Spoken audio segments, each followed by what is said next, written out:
Hi there, I'm Missy Information.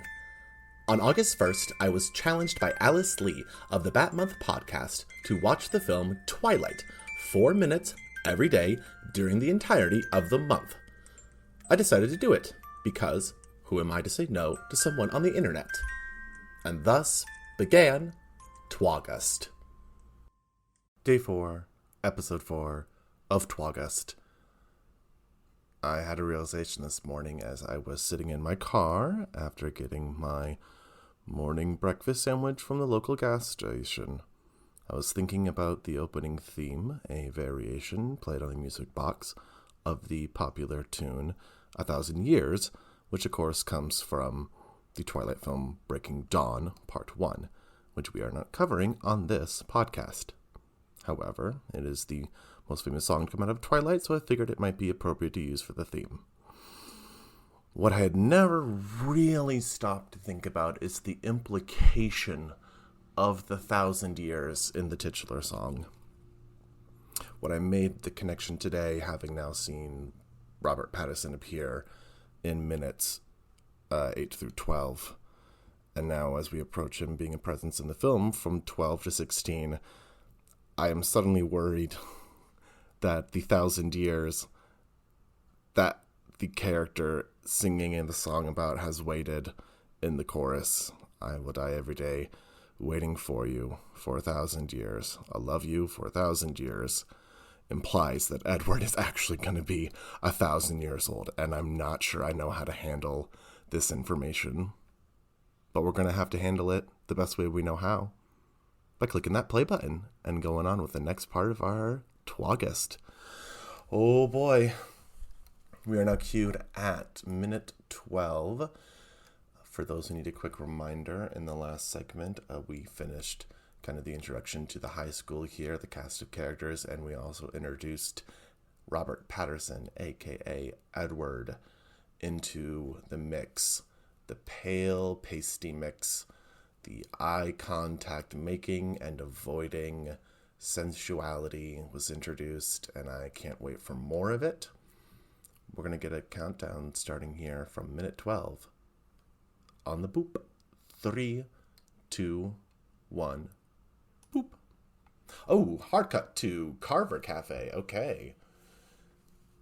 And her dad and her are having lunch, and there's breakfast. The awkward, oh, all the people in the town know me, but I don't know who they are. Oh, that's definitely lunch. She has a grilled cheese. I do love small town diners, mostly because you know you're always going to get at least some story coming out of it. My most recent small town diner experience involved the waitresses not being able to make half the breakfast menu because the cook was out sick that day and they only knew how to make so much.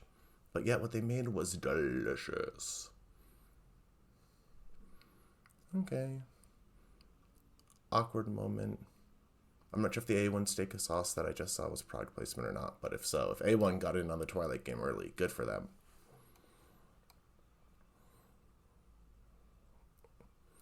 Oh, she's calling her mom.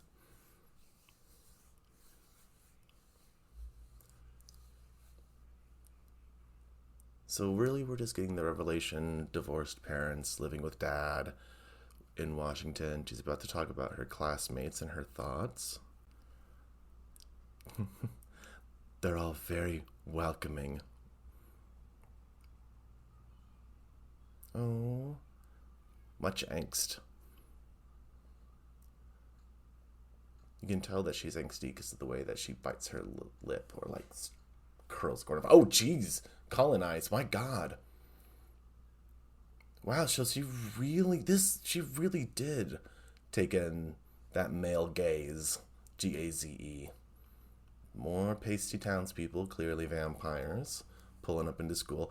I do need to know. Here's a question that's being introduced. Why do vampires need to go to a school? What's up with that? But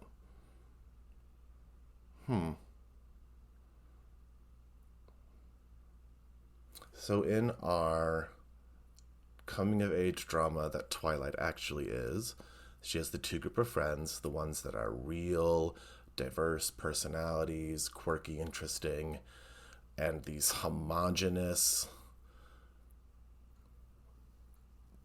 well, white in a pasty way, but for an extended metaphor, group of friends on the other side.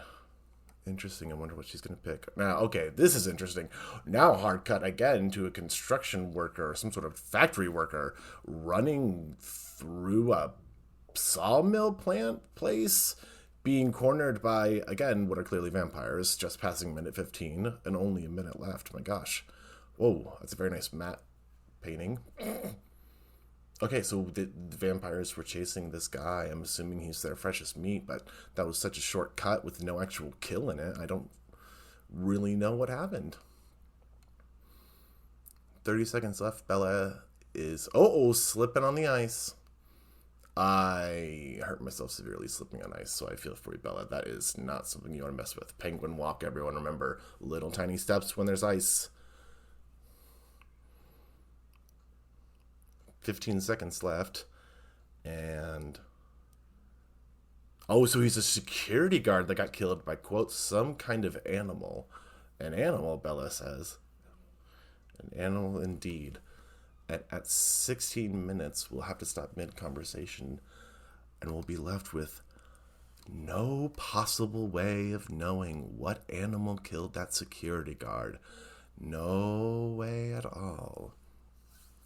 Interesting. So we're going to be learning, I'm assuming, in the next 4 minutes of this, more about the way that vampires in this mythology stalk and kill and possibly drink blood.